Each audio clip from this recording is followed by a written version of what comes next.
G'day, my name's Bill, these are the bots, welcome to the video. Today we're going to be taking a look at the Age of the Primes Deluxe class, Quickstrike. So for those of you that are unaware, 2026 is the 30th anniversary of a series of Transformers from the 90s focused on the Maximals and Predacons duking it out on prehistoric Earth. And to celebrate this, Hasbro is giving us some more Beast Wars figures in Age of the Primes, after they were absent for the first year. Unless of course you count Skybite, you madman. And for those of you that don't know, this is Quickstrike. He's a Predacon fuser from Beast Wars. He is called so on account of his old mode being a fusing of two animals, in this case a scorpion and a king cobra. So he talks like this for some reason. Nobody bites my tail and gets away with it. I'm faster than you thought, fossil face! Starting off, this figure is solid. Like, really solid. There are no hollow parts in this figure, and the build quality is perfect with all the joints and tolerances being especially tight, even a little too tight in some areas, like the head, which is a bit of a pain to move as the ball joint is quite tight and is sandwiched between the shoulder pads and the kibble hood. But enough of that, let's talk about the look of this figure, and what a look! I mean, for starters, he doesn't have any actual limbs, all of them being replaced with old mode parts. The scorpion claws being his feet, the legs being his left arm, and the entire snake head / tail being the right hand. I mean, how does this guy open doors? Yet somehow with all this craziness, this figure looks somewhat cohesive, and honestly looks really good posed on your Beast Wars Predacon shelf. Also, the colours on this guy are really cool with the main turquoise and gold paint scheme, and the brown and orange highlights for a little extra contrast and pop. He has next to no kibble apart from the scorpion head, which is just sitting on his back. I mean, it doesn't even tab in, which is really quite annoying.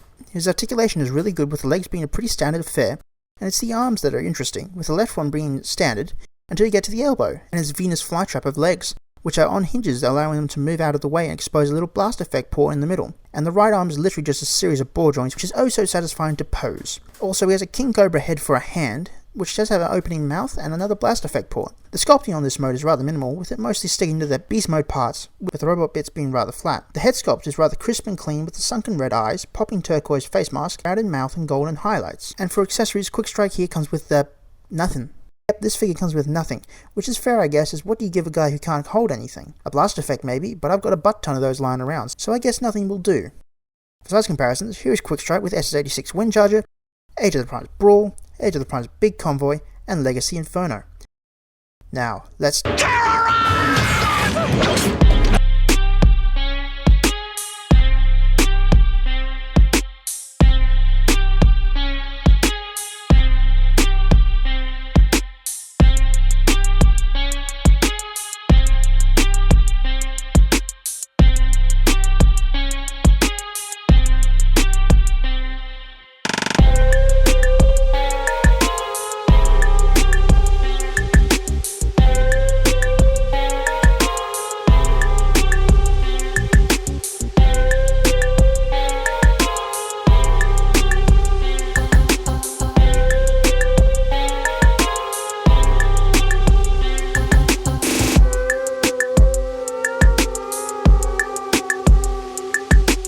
Transformation is really interesting with how the arms fold up and become the front and back of the alt mode.